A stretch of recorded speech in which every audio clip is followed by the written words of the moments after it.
দূর ভবিষ্যতে? প্রথমত আমার কাছে মনে হচ্ছে সিক্স সেন্স বলছে, আল্লাহ মাফ করুক আমার এই সিক্স সেন্স মিথ্যা হোক। 2025 সনের ডিসেম্বরের মধ্যে নির্বাচন হওয়ার কোনো সম্ভাবনা দেখছি না। 26 সনও আমি দেখছি না। 27 সনে হলেও হতে পারে, নাও হতে পারে, 28 সনের মধ্যে গিয়ে নির্বাচন হবে, এটা আমার সিক্স সেন্স বলছে। 2 নম্বর হলো যে এই 26-27 সনে এর মধ্যে প্রথম যে কাজটি হলো খেলোয়াড়ের এই সেট পরিবর্তন করতে হবে।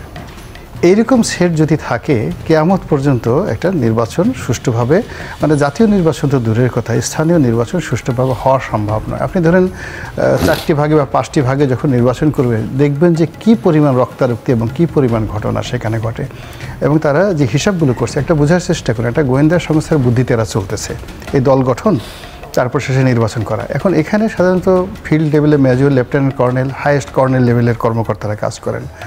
বিশ্বাস করেন কর্নেল লেভেলের যারা এখন এই জায়গা, আগে এরশাদ জামানাতে যারা কর্নেল টর্নেল হতেন এদের একটা বয়স ছিল, কিন্তু এখন একেবারে তরুণ যারা আছে তারা কর্নেল লেভেলের বা মানে এসপি যারা হন বা ডিআইজিদের দেখলে খুব বাচ্চা মনে হয়। আগে কিন্তু ডিআইজিদের এরকম মনে হতো না।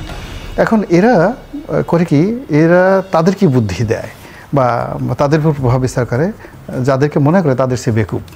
আমি জীবনে দেখলাম যে গোয়েন্দা সংস্থাদের সাথে সাধারণত দুর্বল ব্যক্তিত্বের, অসৎ চরিত্র এবং ব্যক্তিত্বহীন মানুষের সম্পর্ক হয়। আদারওয়াইজ কোনো মানে মানে যেরকম গোয়েন্দা সংস্থার লোক, এরকম আমি কোনোদিন বদরুদ্দিন ওমরের মতো লোকের সাথে টেলিফোন করতে সাহস পেয়েছি আমার কাছে মনে হয় না, বা কোনোদিন সে হুমায়ুন আজাদের বাসার সামনেতে যেতে সাহস পেয়েছে কোনো গোয়েন্দা সংস্থার লোক। I do not feel so.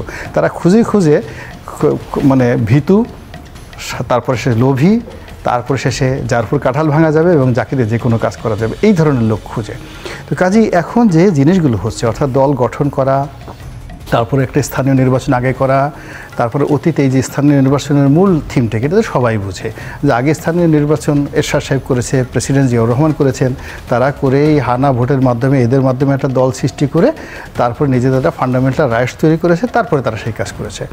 কিন্তু এই যে যারা এই অতীতের দুটো উদাহরণ, অর্থাৎ জিয়াউর রহমান এবং এরশাদ সাহেবের যে স্থানীয় সরকার নির্বাচন আগে করা, জাতীয় নির্বাচনের আগে, তারপরে পার্লামেন্টকে দুর্বল করা, তো তখনকার প্রেক্ষাপট এখানকার প্রেক্ষাপট আকাশ পাতাল ডিফারেন্স। তখন প্রেসিডেন্সিয়াল ফর্ম অফ গভর্নমেন্ট ছিল, তখন পার্লামেন্টে ছিল না।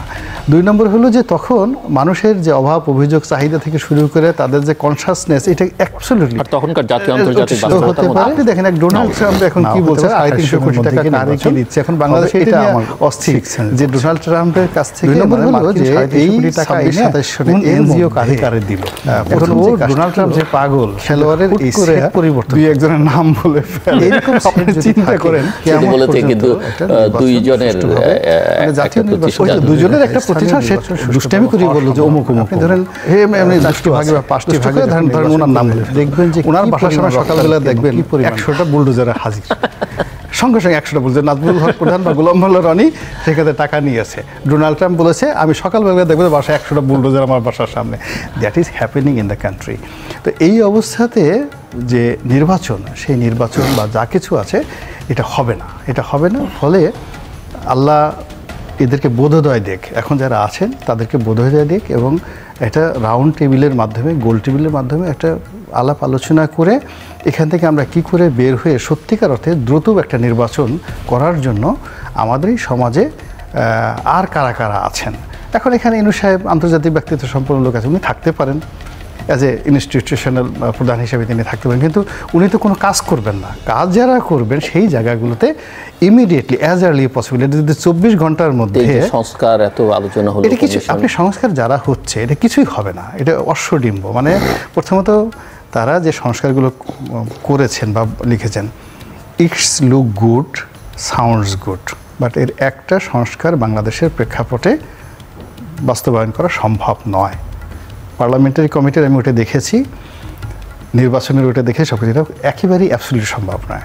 2 নম্বর হলো যে মানুষগুলো করেছেন বাই নেম, আমি তাদেরকে ব্যক্তিগতভাবে চিনি, জানি, তাদের অনেকের সাথে সম্পর্ক আছে। মূলত যে বিষয়ে তারা কাজ করেছেন ওই বিষয়টা ইমপ্লিমেন্টেড লেভেলে গিয়ে, মানে বাস্তবায়নের লেভেলে গিয়ে কীভাবে অ্যাক্ট করে এরকম কোনো উদাহরণ তাদের কাছে আমেরিকারও নেই, বাংলাদেশেরও নেই। তারা কিছু কিছু ক্ষেত্রে আমেরিকার কপি করার চেষ্টা করেছে, কিছু কিছু ক্ষেত্রে ভারতকে কপি করার চেষ্টা করেছে, কিন্তু ওটার যে বাস্তব রূপ এটা হয়নি। ফলে ওখানে শুধুমাত্র টাকা গেছে, সময় গেছে, এবং ওটা নিয়ে কোনো কাজ হবে না, কিছুই হবে না।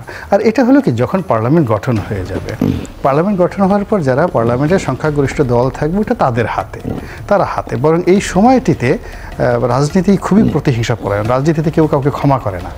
এটা আশ্চর্য ব্যাপার, কিন্তু এখানে যুদ্ধের ময়দানে অনেকে ক্ষমা করে, কিন্তু রাজনীতিতে কেউ কাউকে ছাড় দেয় না। আগামীতে যারা ক্ষমতায় আসবে এই সময়টিতে তারা যতটুকু নিগৃহীত হয়েছে, অপমানিত হয়েছে, তা কড়ায় গণ্ডায় সুদে আসলে এগুলো সব আদায় করে ছাড়বে। আপনি এটা লিখে রাখেন। তো এটাই হবে বাংলাদেশের নিয়তি। কাজে এই যে সংস্কার বলেন, যা কিছু বলেন, ওনারা যদি কেউ যত দ্রুত, মানে তারা যে জিনিসটা পারছেন না, এটা যদি তারা বুঝতে পারেন, এটা আমি মনে করব যে আল্লাহর পক্ষ থেকে তাদের জন্য সবচেয়ে বড় একটা নিয়ামত। জিলু ভাই, আপনার মনে আছে, আপনাকে সাক্ষাৎ করে বলি, 2014 সালে নির্বাচনটা হলো না, নির্বাচনের 7-8 দিন পরে নির্বাচন আমি হবে, এটা আমার এসে আমি বললাম যে দেখেন, 2 নম্বর হলো যে এই 26-27 সনে এর মধ্যে আজকে যদি শেখ হাসিনার প্রথম যে কাজটি হলো তার ক্ষয়ক্ষতি কম, খেলোয়াড়ের এই সেট, আর এটা যদি 10 বছর পরে হয়, এই টেবিলে বসে বসে 10 বছর পরে হয়, সে এত উপরে থেকে পড়বে যে তার আলু ভর্তা হয়ে যাবে, তার কিছু থাকবে না 2014 সনে নির্বাচনের পর।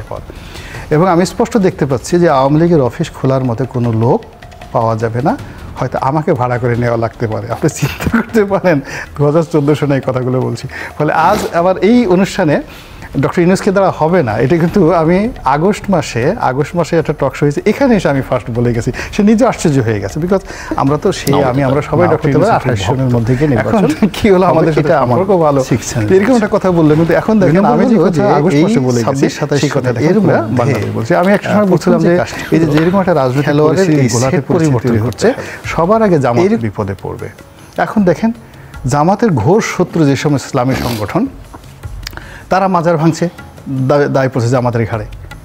এখন সব জায়গাতে ধর্ম সংক্রান্ত যা কিছু হচ্ছে সবই জামাতের আমিরের ঘাড়ে পড়ে যাচ্ছে, অথচ তারা এর অনেক ঘটনার সাথে জড়িত না। সিমিলারলি আমি বললাম যে এরপরে বিপদ পড়বে বিএনপি। এই যে বাংলাদেশে যে এত চাঁদাবাজি যা কিছু, এখন হয়তো দেখা গেল যে আওয়ামী লীগের লোকই চাঁদাবাজি করছে, কিন্তু নাম পড়তেছে কার, বিএনপির।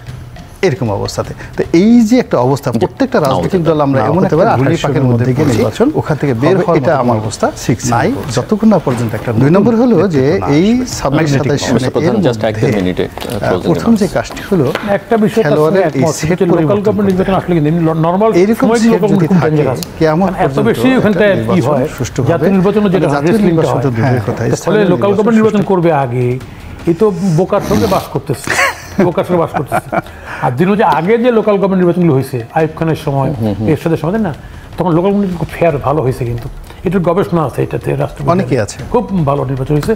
এবং লোকাল গভর্নমেন্টগুলি জনগণের কাছে কি বলা যায়, আস্থার একটা জায়গা ছিল। বিগত সরকারের আমলে বা রাজনৈতিক গভর্নমেন্টগুলো আমরা অনেক লোকাল গভর্নমেন্ট নির্বাচন তো যাচ্ছে তাই, আওয়ামী লীগের সময় তো যাচ্ছে তাই, নৌকায় ভোট দিলে আসন রায় শোনা, এই ঘটনা ঘটছে। সে জায়গায় দাঁড়ায় আমি এই সামগ্রিক প্রেক্ষাপট